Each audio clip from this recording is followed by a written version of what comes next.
नमस्कार दोस्तों, net crack अड्डा चैनल में आपका स्वागत है। आशा करते हैं आप सभी लोग स्वस्थ होंगे। दोस्तों, आज जो हम एचआरएम में टॉपिक पढ़ेंगे उसका नाम है जॉब इवैल्यूएशन। ठीक है, बहुत ज़्यादा इंपॉर्टेंट टॉपिक है।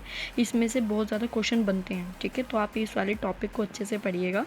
ठीक है, जॉब इवैल्यूएशन का मतलब क्या होता है कि हम यहाँ पे जॉब को इवैल्यूएट कर रहे हैं। सपोज आपने कहीं पे जॉब करनी है। ठीक है, मैं आपको एग्जांपल दूँ तो आप जॉब को इवैल्यूएट करोगे कि भी जॉब में कितने आपको पैसे मिलेंगे, कितनी सैलरी मिलेगी।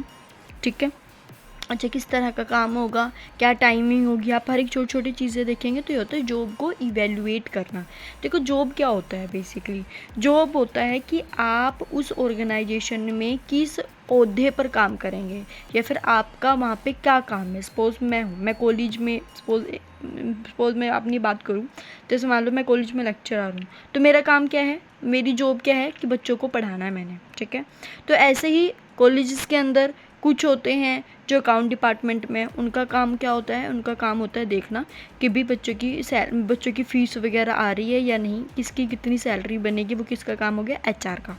ठीक है, तो ये सभी चीज़ें क्या है हमारी, ये क्या कर रहे हैं हम, जॉब को इवैल्यूएट कर रहे हैं कि एक ऑर्गेनाइजेशन के अंदर हर एक पर्सन की जॉब क्या है, अलग अलग है। ठीक है, टास्क क्या होता है कि आपको कोई भी एक काम जो है वो एक पर्टिकुलर टाइम में करना है। ठीक है, सपोज टास्क इन्होंने बोला टाइपिंग अ लेटर, आपको एक लेटर लिखना है। ठीक है, तो आपके लिए टास्क हो गया कि आपको ये काम करना ही करना है। ठीक है, अगला ड्यूटी क्या होता है कि when task are related by some sequence, कि आप जब अपने टास्क को एक सीक्वेंस में करने लग जाओ तो वो आपकी ड्यूटी कहलाती है। ड्यूटी मतलब कि आपको पता है कि टास्क क्या है कि आपने अपने स्टूडेंट्स को पढ़ाना है। ठीक है, ड्यूटी क्या है, अब वो आपकी ड्यूटी बन जाती है कि अब आप डेली आप उसी टाइम जाओगे, उस टाइम पे अपने बच्चों की क्लासेस लोगे, वो आपकी ड्यूटी बन गई। नेक्स्ट है पोजीशन क्या है कि आपकी जो भी ड्यूटीज़ हैं, जो भी टास्क हैं, जो एक इंडिविजुअल पर्सन परफॉर्म करता है, वो क्या होता है, उसकी पोजीशन होती है। देखो, टीचर्स की अलग पोजीशन होती है, एचओडी की अलग हो गई। ठीक है, एचआर वालों की, मतलब एक ऑर्गेनाइजेशन में आपकी पोजीशन क्या है। ठीक है, जो फैमिली क्या होती है, जो फैमिली होती है कि जो एक पर्टिकुलर टाइप के जो पर्सन होगी वो एक उसके अंदर होगी। सपोज टीचर्स होगी। ठीक है, तो टीचर्स एक उसके अंदर आ गई, वो होगी जो फैमिली। ठीक है, जैसे मान लो कोई मतलब कि एचआर वालों की अलग टीम होगी तो उनकी अलग होगी। जैसे मैंने बोला कि जैसे आपकी सेल वालों की जॉब होगी, जो सेल डिपार्टमेंट में होगी। ठीक है, उनकी अलग होगी। तो वो एक जॉब फैमिली, जो आप एक सेम डिपार्टमेंट से जब आप बिलोंग करते हो, वो आपकी क्या कहलाती है, जॉब फैमिली। नेक्स्ट है जॉब क्लासिफिकेशन। जॉब क्लासिफिकेशन की जब आप जॉब को क्लासीफाई कर देते हैं कि स्किल्ड पर्सन की है, ये अनस्किल्ड की है, ये सेमी स्किल्ड वालों की है। ठीक है, तो एक जॉब को क्लासीफाइड आपने कर दिया कि मान लो टीचिंग की होगी। ठीक है, अच्छा जो पीएन वगैरह होगी उनकी होगी। ठीक है, हाउसकीपिंग स्टाफ की होगी। इस तरह से आपने क्या कर दिया कि जॉब को क्लासीफाई कर दिया। समझ में आ गया? छोटे छोटे पॉइंट्स, इनसे बहुत क्वेश्चन बनते हैं, तो आपने ध्यान रखना है इनको, इनकी की लाइन आपने याद रखनी है। ठीक है, नेक्स्ट है आपका जॉब एनालिसिस। देखो, जॉब एनालिसिस क्या होता है कि आप जॉब से रिलेटेड हर एक इन्फॉर्मेशन को गैदर कर रहे हैं। जॉब क्या है, क्या काम करना है, क्या टाइमिंग है, क्या सैलरी है, हर चीज़। जॉब डिस्क्रिप्शन होती है जब आप समराइज़ कर देते हो कि आप एक तो क्या हो गया, आप पूरे टाइम देख रहे हो, वो हो गया जॉब एनालिसिस, आप पूरे एक ऑर्गेनाइजेशन को पूरे वे में देख रहे हो। एक होता है जॉब डिस्क्रिप्शन जब आप अपने लिए देख रहे हो कि भाई मेरा काम क्या है। ठीक है, मेरा टाइमिंग क्या है जॉब पे, मेरी सैलरी कितनी है, मेरे क्या टास्क है, मेरी क्या ड्यूटी है, वो क्या कर जॉब को डिस्क्राइब करना। जॉब एनालिसिस एक बहुत बड़ा कंसेप्ट हो गया, पूरे ऑर्गेनाइजेशन को आप देख रहे हो। जॉब डिस्क्रिप्शन आप सिर्फ अपने जो आपके लिए होगा वो चीज़ आप देख रहे हो। Job specification is basically for the job holder, कि मान लो जॉब के लिए क्या क्या क्वालिफिकेशन ज़रूरी है। एक जॉब होल्डर के पॉइंट ऑफ व्यू से क्या होता है जॉब स्पेसिफिकेशन। सपोज आप कहीं पे कोई जॉब करो तो उस जॉब से रिलेटेड आपके पास मतलब कि ये क्वालिफिकेशन या ऐसा एक्सपीरियंस या स्किल होनी चाहिए। ठीक है, अब आता है जॉब इवैल्यूएशन। जॉब इवैल्यूएशन क्या करें, आप जॉब को इवैल्यूएट कर रहे हो। सपोज एक कंपनी ए है, एक कंपनी बी, आप दोनों को इवैल्यूएट कर रहे हैं। ठीक है, कि भाई ए वाली तो 50,000 रुपये दे रही है आपको सैलरी, जो बी वाली है वो 80,000 रुपये दे रही है। ठीक है, तो वो क्या कर रहे हो, आप जॉब को इवैल्यूएट कर रहे हो। ठीक है, नेक्स्ट होता है जॉब शेयरिंग। जॉब शेयरिंग क्या होता है कि आप जॉब को शेयर कर रहे हो, कि जैसे मान लो कहीं आपने काफ़ी जॉब्स में सुना होगा, जैसे मान लो 2 पर्सन काम कर रहे हैं एक टाइम पे। ठीक है, एक की मॉर्निंग में ड्यूटी है, एक की इवनिंग में ड्यूटी है। ठीक है, सपोज एक पर्सन है ए, एक पर्सन है बी। ए वाले पर्सन का काम है रात को, बी वाले पर्सन का काम है दिन में शिफ्ट। ठीक है, तो ए वाले को दिन में छुट्टी चाहिए, या फिर उनको जिसकी दिन में है उसको दिन में छुट्टी चाहिए, ठीक है, तो वो क्या कहता है कि भाई मैं तेरी रात वाली ड्यूटी दे दूंगा, तू मेरी दिन वाली दे दे, ठीक है। तो होता है जो कई बार आप जॉब को। नेक्स्ट है टेक्निक्स ऑफ जॉब डिज़ाइन की। जब आप जॉब को डिज़ाइन करते हो तो उसके काफ़ी सारे टेक्निक्स यूज़ होती हैं, जैसे कि जॉब रोटेशन। जॉब रोटेशन क्या होता है कि देखो मैंने रोटेशन आपको पहले बताया था, having a person from one department to another. इसमें क्या कहते हैं, एक डिपार्टमेंट से दूसरे डिपार्टमेंट में आपको रोटेट कर देते हैं।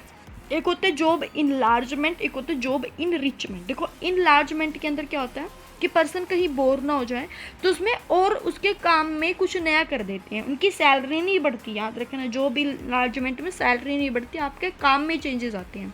लेकिन जॉब इनरिचमेंट में क्या होता है, आपका लेवल बढ़ता है और आपकी सैलरी भी इंक्रीज होती है, डिफरेंस है। जॉब इनलार्जमेंट में, ठीक है, आप कहीं बोर ना हो जाए तो उसकी वजह से आपके काम में थोड़ा बहुत चेंज कर देते हैं वो, ठीक है, लेकिन सैलरी उतनी रहती है। जॉब इनरिचमेंट में क्या होता है कि आपका यहाँ पे लेवल ही बढ़ जाता है। आप मान लो इस वाले लेवल पे थे, आप आज इस लेवल से ऊपर वाले लेवल की तरफ जाओगे तो ऑब्वियसली आपका लेवल बढ़ रहा है और आपकी सैलरी भी बढ़ेगी। एक होता है जॉब इंजीनियरिंग।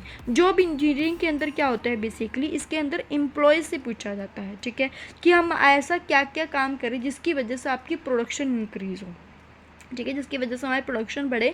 तो ऐसे में कौन कौन से चीज़ें जो है वो करनी पड़ेंगी, ठीक है। तो यहाँ पे क्या होता है, जॉब इंजीनियरिंग, ठीक है।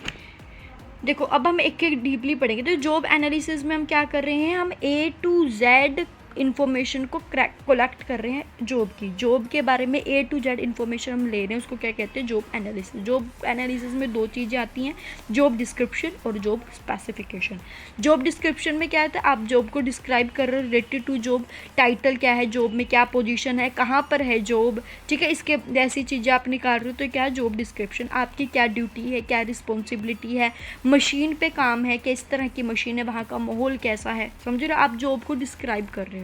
जॉब स्पेसिफिकेशन क्या होती है, मैंने अभी बताया, job specification related to the job holder, कि जो उस ऑर्गेनाइजेशन में इस जॉब पे काम करेगा तो उस पर्सन की क्या क्वालिफिकेशन होनी चाहिए, उसको किस तरह का एक्सपीरियंस होना चाहिए, कितनी स्किल होनी चाहिए, ठीक है, पर्सनल है या फिर इमोशनल कैरेक्टरिस्टिक्स कैसी हैं। एक जॉब होल्डर से रिलेटेड जो भी बातें होंगी वो क्या होता है, जॉब स्पेसिफिकेशन। जॉब डिस्क्रिप्शन में क्या, जब हम जॉब से रिलेटेड जब बात करेंगे उसके वहाँ पे टाइटल क्या, आपकी पोजीशन क्या होगी, वहाँ पे क्या टाइमिंग है, कहाँ क्या लोकेशन है, ये सब चीज़ें, ठीक है। देखो इसमें डिफरेंस बहुत ज़्यादा पढ़ेंगे हम, ठीक है, डिफरेंस के थ्रू आप पढ़ोगे तो ये बहुत इंपॉर्टेंट है। Job analysis, job description, job evaluation, ये किससे रिलेटेड है, ठीक है, इनमें बहुत सारे क्वेश्चन बनते हैं, ठीक है, तो आपको ये ध्यान से रखना है याद। जॉब एनालिसिस और जॉब डिस्क्रिप्शन में क्या डिफरेंस, देखो जॉब एनालिसिस तो क्या कर रहा है, A to Z इन्फॉर्मेशन दे रहा है, ठीक है, लेकिन जॉब डिस्क्रिप्शन क्या कर रहा है, उनकी समराइज़ कर रहा है, ठीक है, समराइज़ कर रहा है। ये क्या है, प्रोसेस है और ये क्या एक स्टेटमेंट है। ये और ओवरऑल व्यू देता है। मैंने आपको पता है जॉब एनालिसिस में हम ओवरऑल देखते हैं अपने ऑर्गेनाइजेशन के बारे में, लेकिन हम क्या करें यहाँ पे कंसाइज, जो मेरे से रिलेटेड होगा, जो मेरे काम से रिलेटेड होगा, हम वही चीज़ देख रहे हैं। ये ओरल भी हो सकता है, रिटर्न भी हो सकता है, ठीक है, लेकिन ये हमेशा रिटर्न ही होता है, ठीक है। जॉब डिस्क्रिप्शन हमेशा रिटर्न होता है, याद रखना, और जॉब एनालिसिस हमारा ओरल भी हो सकता है और रिटर्न, ठीक है। देखो एक कहते हैं जॉब डिस्क्रिप्शन और जॉब स्पेसिफिकेशन। देखो जॉब डिस्क्रिप्शन अभी बताया मैंने, जॉब डिस्क्रिप्शन क्या होता है कि जो आपके काम से रिलेटेड होता है, एक समराइज वे में आपको चीज़ें बता देता है। Job specification related to the job holder, ये जॉब टाइटल, ड्यूटी एटसेट्रा क्या क्या है ये चीज़ बताएगा, और जॉब स्पेसिफिकेशन बताएगा एम्प्लॉय की क्या क्वालिफिकेशन है, क्या स्किल है, कितना उसका एक्सपीरियंस है, ये सब चीज़ें। It related to job, it related to job holder, ये जॉब से रिलेटेड है, ठीक है, और ये जॉब होल्डर से रिलेटेड है। यहाँ पे मेरे को क्या काम करना है, क्या लोकेशन है, क्या मेरी ड्यूटी है, क्या मेरी रिस्पॉन्सिबिलिटी है, ठीक है, ये क्या हो गया जॉब डिस्क्रिप्शन। लेकिन मुझे उसके लिए क्या क्या चीज़ें आनी चाहिए, मेरी क्वालिफिकेशन, मेरा एक्सपीरियंस, मेरी स्किल्स, वो क्या कहलाते हैं, job specification. Next is job analysis और जॉब इवैल्यूएशन। देखो जॉब एनालिसिस क्या करता है, carefully study of each and every aspects of particular job, ये जॉब को एनालाइज करना कि आप एक एक चीज़ बारीकी से देख रहे हैं जॉब के बारे में, ठीक है। जॉब इवैल्यूएशन क्या कर रहा है कि आप जॉब को इवैल्यूएट कर रहे हो, एक कंपनी को दूसरी कंपनी से इवैल्यूएट कर रहे हो, ठीक है।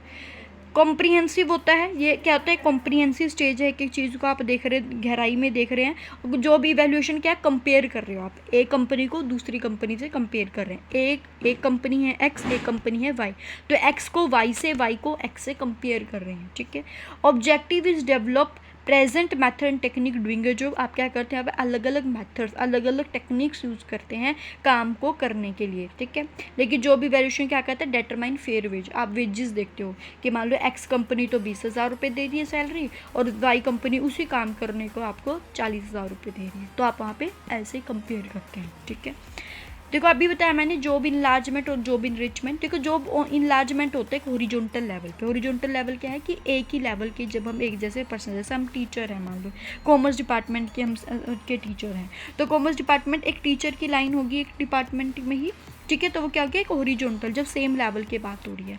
जॉब इनरिचमेंट क्या होता है कि जब यहाँ पे लेवल बढ़ जाता है, ठीक है। देखिए एक टीचर है, टीचर से ऊपर फिर एचओडी हो गया, ठीक है, फिर हमारे डायरेक्टर हो गए, ऐसे टू रिड्यूस बोर। देखो इनलार्जमेंट में क्या है कि हम चीज़ों को क्यों ऐड करते हैं काम के अंदर और कुछ नया क्यों लेके आते हैं, ताकि पर्सन बोर ना हो जाए। एक ही काम करता रहेगा तो पर्सन बोर हो जाएगा, तो वो बोर ना हो जाए इस वजह से क्या करते हैं यहाँ पे कुछ ना कुछ चेंज करते रहते हैं।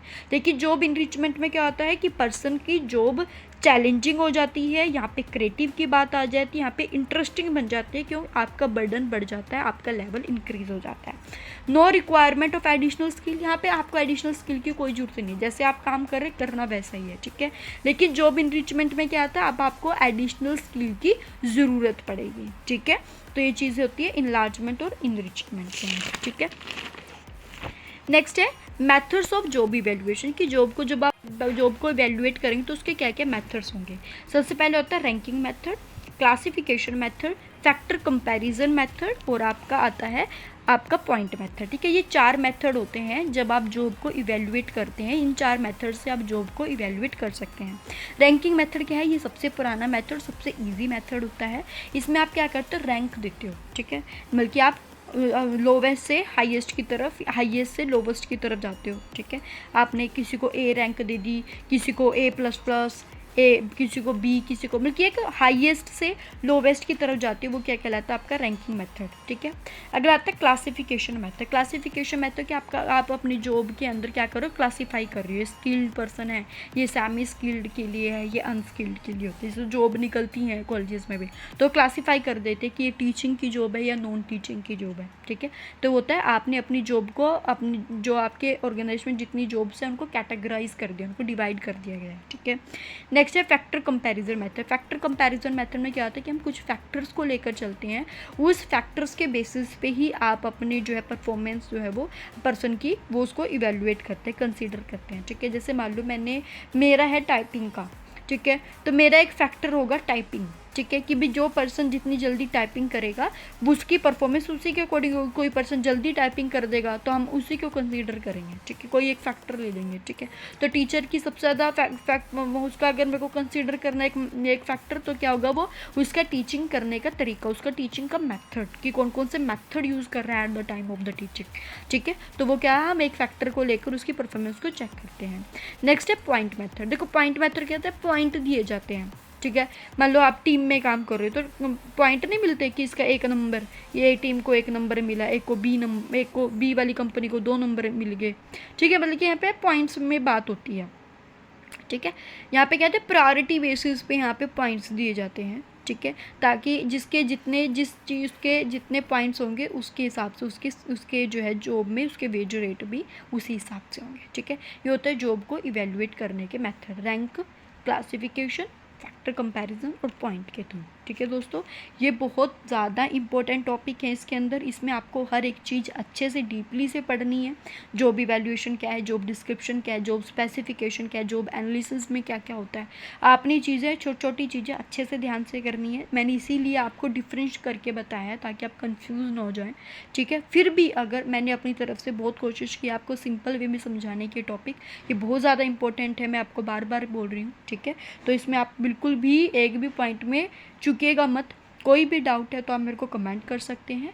वीडियो अच्छी लगी तो मेरी वीडियो को लाइक करना, चैनल को सब्सक्राइब करना। जय हिंद, जय भारत।